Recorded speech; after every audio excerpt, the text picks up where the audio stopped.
एक बाल ग्वाल रोजाना अपने गायों को जंगल में नदी किनारे चराने ले जाया करता था। जंगल में वह नित्य प्रतिदिन एक संत के यौगिक क्रियाकलाप देखता था। संत आंखें और नाक बंद कर कुछ यौगिक क्रियाएं करते थे। एक दिन उससे रहा नहीं गया। उत्सुकतावश उसने संत से यौगिक क्रियाओं के बारे में पूछ लिया। बाल ग्वाल के सवाल पर संत ने जवाब दिया कि वे इस तरह से भगवान से साक्षात्कार करते हैं।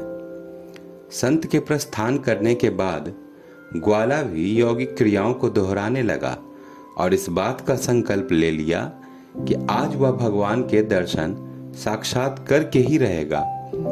ग्वाले ने अपनी दोनों आंखें बंद कर ली और नाक को जोर से दबा लिया। श्वास प्रवाह बंद होने से उसके प्राण निकलने की नौबत आ गई।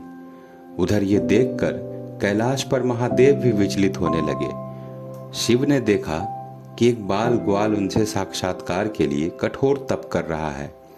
उसके हठ को देखकर शिव प्रकट हुए और बोले, वत्स, मैं तुम्हारी तपस्या से प्रसन्न हूं और तुम्हें दर्शन देने आया हूं। ग्वाले ने बंद आंखों से इशारा कर पूछा, आप कौन हैं? भोलेनाथ ने कहा, मैं वही भगवान हूं जिसके लिए तुम इतना कठिन तप कर रहे हो। ग्वाले ने आंखें खोली और सबसे पहले एक रस्सी लेकर आया। चूंकि उसने कभी भगवान को देखा नहीं था, इसलिए उसके सामने पहचान का संकट खड़ा हो गया था। उसने भगवान को पेड़ के साथ रस्सी से बांध दिया और साधु को बुलाने भाग कर गया। संत तुरंत उसकी बातों पर यकीन करते हुए दौड़े आए, लेकिन संत को कहीं पर भी भगवान नजर नहीं आए। संत ने बाल ग्वाल से कहा, मुझे तो कहीं नहीं दिख रहे भगवान। तब ग्वाले ने भगवान से पूछा, प्रभु, यदि आप सही में भगवान हो तो साधु महाराज को दिख क्यों नहीं रहे हो? तब भगवान ने कहा, जो भक्त छल कपट रहित होकर सच्चे मन से मुझे याद करता है, मैं उसको दर्शन देने के लिए दौड़ा आता हूं। तुमने निश्चल मन से मेरी आराधना की, अपने प्राण दांव पर लगा दिए और मेरे दर्शन का दृढ़ संकल्प लिया। इसलिए मुझे कैलाश से मृत्युलोक में तुम्हें दर्शन देने के लिए आना ही पड़ा।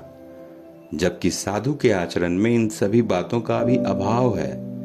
वे रोजाना के क्रियाकलाप करते हैं, लेकिन उनके मन में अभी भी भटकाव है। इसलिए मैं तुम्हें तो दिखाई दे रहा हूं, लेकिन संत को नहीं। मन की निर्मलता ही ईश्वर तक पहुंचने का मार्ग है। इस वीडियो को पूरा देखने के लिए आप सबका बहुत बहुत धन्यवाद दोस्तों। आप सबका दिन शुभ हो।